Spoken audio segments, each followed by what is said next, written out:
Bonjour à toutes et à tous et bienvenue sur la Taloche, hashtag la chaîne qui claque sur les réseaux sociaux et aujourd'hui on va parler de WWE en 5 points, c'est parti.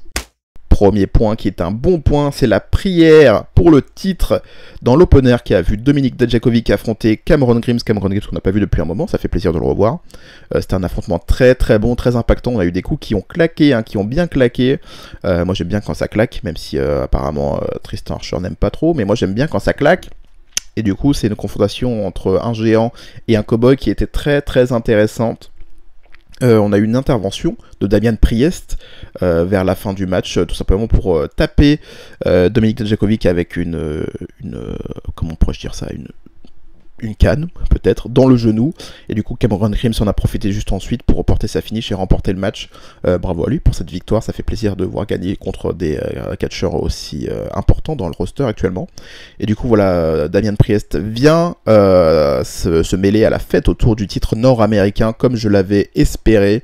Damian Priest qui vient attaquer Dominik Dijakovic pour porter un message et dire, voilà, il l'a dit juste ensuite, dans un segment hors télé, hors arène, tout simplement à l'extérieur, voilà, pour retrouver mes mots, où il était accompagné de deux jeunes femmes, et il a dit oui, Dominik Dijakovic, il sait très bien ce que je veux, donc du coup voilà, je l'ai attaqué, et on va voir ce que ça va de la suite. Donc du coup, j'imagine que c'est le titre nord-américain, dans un match à 3 avec 3 géants, ça peut être vraiment, vraiment incroyable, et ça me plaît beaucoup plus qu'une énième confrontation entre Dijakovic et Keith Lee, malheureusement, même si j'adore ces deux catcheurs, j'ai l'impression de l'avoir déjà beaucoup trop vu. Donc du coup voilà, Damian Priest qui vient nous rapporter du frais dans cette confrontation, ça peut être très très sympathique.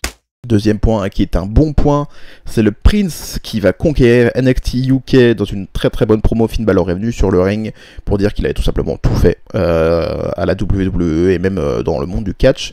Il avait réussi à conquérir plutôt le Japon, à conquérir NXT, à conquérir le main roster, les titres universels. Voilà, il avait plus rien à prouver, c'était le meilleur. Il avait même conquis Johnny Gargano, conquis de manière catchesque, bien sûr. Et du coup voilà, il y a Marcel Barthel et Fabian Aichner, les deux membres de Imperium, qui viennent l'interrompre sur l'entrée. Ils viennent lui dire par contre t'as pas tout conquis, parce que nous, notre champion NXT UK, notre leader Walter, comme dirait Marcel Barthel, il est toujours champion, et en plus c'est le meilleur, et en plus t'es nul en plus, donc voilà. Et du coup forcément Finn Balor se dit vous savez quoi, je vais le défoncer aussi. Et du coup voilà, il commence à attaquer Marcel Barthel et Fabian Aichner. Les deux se tapent juste à l'extérieur du ring, mais forcément Marcel Barthel et Fabian Aichner sont deux, donc ils arrivent à reprendre l'avantage et à détruire Finn Balor en le lançant sur les escaliers en acier, bien sûr. Du coup voilà, c'est une fin de segment qui annonce un très très bon programme entre Walter et Finn Balor. Je vous avoue que je m'attendais pas du tout à ce genre de programme. Je pensais vraiment que Finn Balor allait partir du côté du titre NXT contre Adam Cole, mais bon, ça reste très très intéressant. De ce que j'ai compris durant ce segment, du coup il va y avoir un takeover du côté de Tampa. Donc du coup juste avant WrestleMania. Je suis un petit peu surpris, je sais pas s'il était annoncé, peut-être que je suis totalement passé à côté, mais je pense pas qu'il était annoncé. Donc du coup voilà, ça arrive un petit peu comme un cheveu sur la soupe. C'est très cool que du coup NXT quand même un takeover, même si j'aurais bien aimé quand même avoir des gars de NXT durant WrestleMania, mais bon, la carte allait être quand même très très remplie du coup. Mais voilà, ça fait quand même super plaisir de voir un takeover juste avant WrestleMania. J'adore les takeovers, donc ça va être très très cool. Walter contre Finn Balor qui va s'annoncer, je sais pas si ça va être pour le titre. Franchement, je pense que même si c'était pas pour le titre, je serais quand même très très intéressé. Le titre sera vraiment qu'un bonus dans cette confrontation, mais pourquoi pas, vu que c'est le WrestleMania Weekend, mettre le titre NXT UK en jeu. Je pourrais pas du tout me prononcer sur qui je pense qui va gagner cette confrontation, mais en tout cas c'est un programme qui m'intéresse vraiment vraiment beaucoup. Troisième point qui est un bon point également, c'est Kay for Revenge. Mia Yim a affronté Xia Li dans un combat somme toute sympathique. Même si je porte pas Mia Yim dans mon cœur avec Xia Li, je trouve que c'est une fille avec un très bon potentiel, même si pour l'instant c'est quand même assez green, assez novice, assez rookie. Du coup voilà, c'était une confrontation très très sympathique entre les deux femmes qui se respectent beaucoup, elles se sont serrées la main juste avant le début de la rencontre. Mia Yim a réussi à porter sa finish, et juste à ce moment là il y a la musique de Dakota Kai qui a retenti, elle est accompagnée de Raquel Gonzalez, toujours depuis TakeOver.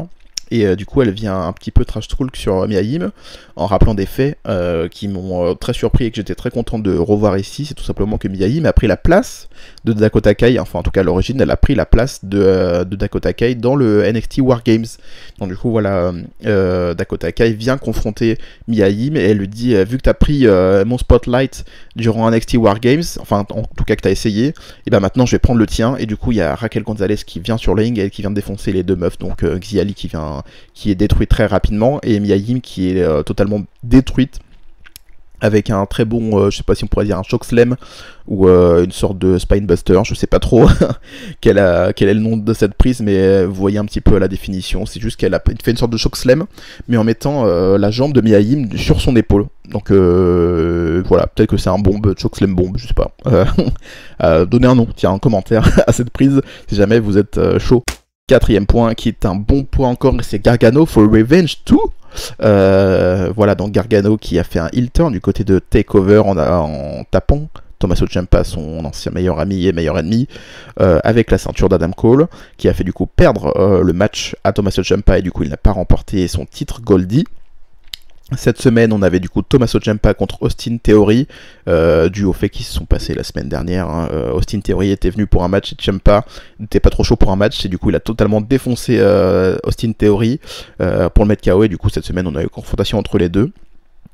Johnny Gargano est venu pour attaquer Tommaso Ciampa. Il me semble que Tommaso Ciampa a quand même remporté le match, hein, mais voilà, donc du coup je me rappelle plus du tout de la fin de ce match, je suis désolé. Mais du coup voilà, Gargano est venu pour tabasser Tommaso Ciampa, Austin Theory est venu un petit peu aussi pour foutre le bordel, mais s'est vite fait mettre à l'extérieur, et du coup Johnny Gargano en a profité pour mettre à mal Tommaso Ciampa et totalement le passer à tabac en le provoquant un petit peu en reprenant sa mimique, hein, du fait de s'asseoir sur le bord du ring et de taper dans les mains. Donc du coup voilà, on part sur un Johnny Gargano heel contre un Tommaso Ciampa face, comme je l'avais pronostiqué, ou en tout cas vu, à la fin de ce NXT TakeOver. J'ai vraiment hâte de voir cette confrontation. Pour le coup, je sais pas du tout s'ils vont rajouter, pourquoi pas Adam Cole dans le délire, pour avoir un triple threat, un match à 3, du côté de NXT TakeOver. Pourquoi pas.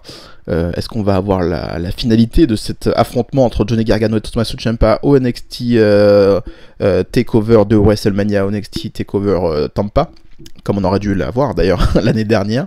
Peut-être que d'ailleurs c'est pour ça qu'ils font ce programme, hein. C'est pour finir réellement ce programme à un WrestleMania Weekend. Moi j'adore ce programme, je sais qu'il y a beaucoup de gens assez réticents sur ce programme, et moi j'ai vraiment hâte de le voir, et je pense que ça peut être vraiment du très très bon catch, avec cette nouvelle dynamique où les deux ont un petit peu changé de rôle. Ça peut être vraiment très très sympathique. Cinquième et bon point également, c'est le Belair contre le Flair.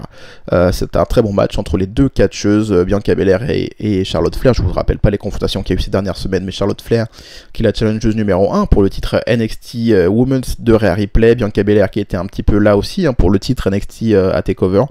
Et du coup, là, il y a une confrontation entre les trois catcheuses. Charlotte Flair a totalement ignoré Bianca Belair, ce qui l'a vexé. Donc du coup, on a eu des affrontements physiques. Et là, du coup, on a un match officiel entre les deux en main event de NXT. C'était très très bien. Un très très bon match. Victoire logique de Charlotte Flair. Je vais pas dire que c'est pas logique. C'est très très logique vu que c'est la challengeuse numéro 1 pour WrestleMania. Donc il faut quand même qu'elle sorte forte de cette confrontation. C'était un match très très sympathique, comme je l'ai dit. Bianca Belair qui a réussi à très bien se mettre en avant, surtout contre Charlotte Flair qui est l'une des catcheuses les plus importantes actuellement au monde. Voilà, Bianca Belair qui réussit à bien se mettre en avant elle-même et à faire une belle prestation durant cet affrontement. Charlotte Flair qui gagne ce match et qui veut ensuite attaquer Bianca Belair avec une chaise, et il y a Rhea Ripley qui vient faire le save, et Charlotte Flair prend tout simplement la fuite, et le show se termine tout simplement ainsi. On s'arrête ici pour cette vidéo de NXT en 5 points. J'espère qu'elle vous a plu. N'hésitez pas à la commenter, la partager. Les commentaires sont ouverts désormais, donc vous pouvez commenter autant qu'il vous plaît. N'hésitez pas à partager la vidéo si elle vous a plu, et si vous avez envie de débattre avec d'autres fans de catch pour faire connaître la chaîne, c'est toujours très très important. On se donne rendez-vous très rapidement pour la critique d'AEW Dynamite en 5 points toujours, et à la semaine prochaine pour ceux qui regardent que NXT, et à très rapidement si vous voulez d'autres contenus catchesques toujours plus passionnés. Bisous.